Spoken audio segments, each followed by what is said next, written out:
撞击的过程的当中他们都被飞抛往前面都整个集中在前面，然后之后钟惠美姐妹她就清醒过来，她清醒过来之后，她看见她自己的先生已经在旁边，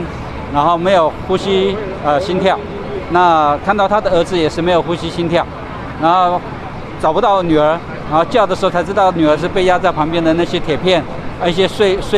杂碎的物品旁边压在底下，所以他很努力的去把那个东西一件一件的搬开。然后叫女儿的时候，女儿的声音回音越来越小声，然后后来就没有回音了。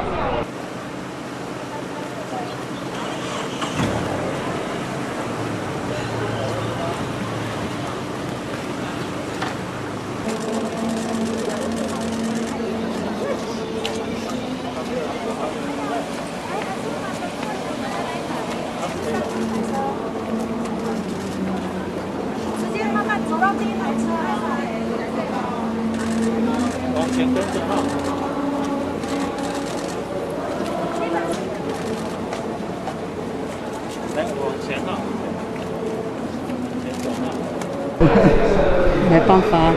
就这样了。所以那个姐姐比较那个了，隔山车还比较没有进到那个洞里面。如果撞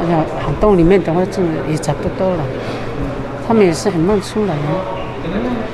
因为他那个很严重了，弄不出去啊人，所以说很久，差不多2个多小时了，很可怕。